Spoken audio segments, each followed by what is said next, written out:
Hey everybody, JC here with another T&I toy review. And for today's review, I'm going to be taking a look at the brand new Justice League movie 6-inch DC Comics Multiverse Walmart exclusive Batman figure from Mattel. Now this figure is part of the wave called the Mother Boxes wave. The other figure in this wave is Cyborg, which is also a Walmart exclusive. Now this figure comes packaged in the same style of packaging we've been seeing with all the Multiverse figures. You've got the window box with the figure clearly displayed. Up at the top you've got the Justice League movie logo, then you've got the DC Comics Multiverse logo. Down below you've got an image of Batman and the name of the character. On the side of the packaging you again have an image of Batman and a brief bio in multiple languages. And then on the back of the packaging you have a look at both Batman and Cyborg, as well as the three different mother boxes. Now you have to get both figures in order to complete these, but then you'll be able to have the Atlantean mother box, the human mother box, and the one from the Amazonian island. Alright, let's get this open and take a look at what's inside. Okay, so here's a look at the Batman figure outside the packaging along with the other contents. Now before I dive into this review, I just wanted to give you guys a heads up of what's coming up in the coming days. So this figure is actually kicking off a slew of Justice League toy product reviews that I'm going to be doing. So following Batman, I'm going to be taking a look at the Amazon exclusive 6-inch Mira figure. That'll probably be coming up tomorrow. I will also be taking a look at the Cyborg figure, which is part of this mother box wave. Along with that, I went on and picked up the Multiverse 6-inch Batmobile. So last week I looked at the Ultimate RC version, but I decided to go on and get the $60 version so I could give you an actual comparison between the two and see how they stack up with each other. And then finally I went on and picked up the Flying Fox playset. This is a 6-inch scale playset done by Mattel. This is made more for their basic figures, but I thought it would be a cool review that you guys would want to check out. So please be sure to check all those out. And again, if you haven't checked out my Ultimate Batmobile review that I did last week, please do. Okay, so the only accessory that Batman comes with are the 3 halves to the mother boxes, which you have to get Cyborg in order to complete. So you get the one that shows up in Atlantis where Aquaman is, and I like this one the best, I think. I like the metallic silver that they use on the edges, and then you've just got this kind of cream color with a wash mixed in. And I'm not really sure what this is that's sculpted on the front, but it looks like it's something kind of ancient, so I like the sculpting detail overall, even though it's not really anything you can make out. I'm not sure if this is how it actually looks in the movie or not, but I think it's kind of cool the way they've done it. Then you get the human one, and I believe this is the one that Cyborg uses, and this is done with more of a bronze color, so it looks like it's actual metal even though it's plastic. So nice paint applications on this one, much more basic with the sculpting, but seems to be pretty true with what we saw in the movie. And then the final one, the one that's found on Wonder Woman's island, this one is done with a maroon type color with some gold or bronze mixed in, and again pretty nice sculpting detail. Now these are just plastic, so when you put them together, when you have both pieces, you'll just snap them together. Now these don't actually fit together. You have to have the other pieces that come with Cyborg, so you can't even like mix and match with these. But you know, once you put them together, it'll basically be just an empty plastic cube. Okay, so for the figure itself, originally when I saw this figure, I thought it was just an exact reissue of the Dawn of Justice Batman figure that they did, only with darker colors and a soft good cape. But it is actually a little bit different. Now the legs seem to be pretty much the same between the two figures, but the upper body is definitely different. The arms and the chest area, you've got different sculpting and everything with the armor pieces here on his shoulder and stuff, so it is different. The hands look like they might be the same, but again the upper body, most of the upper body here is actually different from that Dawn of Justice version. And the head sculpts seem to be a little different from each other as well. The ears are angled a little bit differently, and the faces are a little bit different. They're very similar, so it's not a drastic difference between the head sculpts.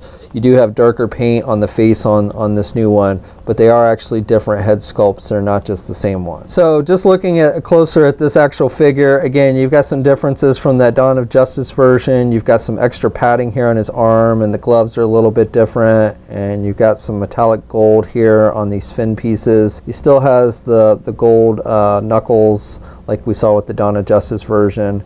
And then the chest area is a little bit different. You don't have the texturing on the bat symbol like you did with the Dawn of Justice version. It's more smooth. You've got a little bit of line work in there. Now the actual symbol itself is sculpted on the figure, and then you've got some more padding here on his rib cage area.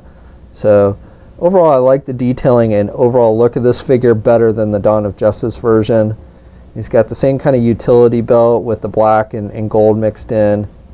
And then, as I mentioned before, this figure, unlike the Dawn of Justice version, has a soft goods cape. So we've been seeing the soft goods cape used with all these Justice League figures, including both Batman and Superman.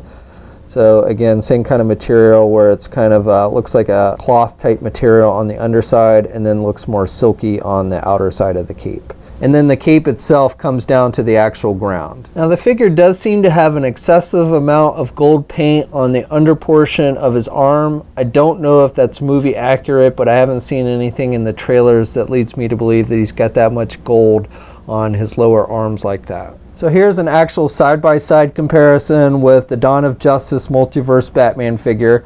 And you can see this new one is actually even taller than the Dawn of Justice version. Here's a comparison with the Multiverse regular Batman, the tech suit Batman for the Justice League movie, and these two figures are about the same height. Now if you're wondering, I tried to pop the head off on this figure to see if you could switch out the heads, but they didn't really make it so you could get the heads off easily with these, so I didn't want to force it and break it. Now here's a comparison with the Justice League Batman figure that comes with the Ultimate Batmobile.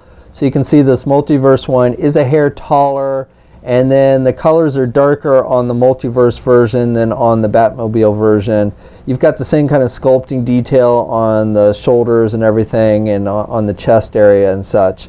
But definitely I think the Walmart version is the better looking of the two and has more articulation. Here's a comparison with the other Justice League movie figures: Wonder Woman, Superman, Flash, Aquaman, and the regular Cyborg. So here's a look at all the various Multiverse movie Batman figures that Mattel has given us. So we've got the Dawn of Justice / Suicide Squad Batman, the Armored Batman from Dawn of Justice, the Nightmare Batman from Dawn of Justice, then the Walmart exclusive Justice League movie Batman figure, and then the normal Justice League tech suit Batman figure. And if you're wondering, you can get the figure in that Ultimate Batmobile, and you can get the canopy closed without any issue. So for articulation, you can turn the head to the left and to the right, and he can look down a little bit and can look up a little bit, and you can pivot to the left and the right a little bit as well. Arms attached with your standard ball hinge joint, so he can get his arm out pretty good. And you've got good rotation there at the shoulder. He has a bicep swivel. He only has a single hinged elbow, so he can only bend his elbow about that much. He also has rotation at the elbow and then has rotation at the wrist, but no hinges on the hands. He has an ab crunch type joint, but he can only crunch down about that much. He can look back pretty good though. Has a waist swivel. Legs are attached with those side hinge type joints, so he can do the splits good. You can get the leg forward about that much, and you can do the leg back about that much. Has a thigh swivel down low, single hinged knee, so can bend his knee about that much. And then has hinges on the feet, so up and down movement, but no rotation and no ankle pivot. And 2 peg holes on the bottom of the feet. Okay, so that's my review. So overall, I would say this figure is definitely an improvement over the Dawn of Justice Batman figure that Mattel did. I like the darker colors on it. Now the articulation isn't the greatest. It is pretty much on par with the other figures in the line, but definitely it limits you in how many kind of cool poses you can put with this figure. And if I had to pick between this one and the tech suit version, I would probably go with the tech suit version overall. However, if you do like the more standard looking Batman and you don't like the goggles on the mask, then this is a figure you may definitely want to check out. Now this figure is a Walmart exclusive and is available now. We'll have a full image gallery up at toynewseye.com. There'll be a link in the video description below. As always, leave a comment. Let me know what you think. If you're so inclined, please like the video. And also, please hit that subscribe button down below. I'd really appreciate it. You can also follow me on my Facebook, Twitter, and Instagram accounts. I have links to those in the video description as well. And until next time, guys, I'll catch you later.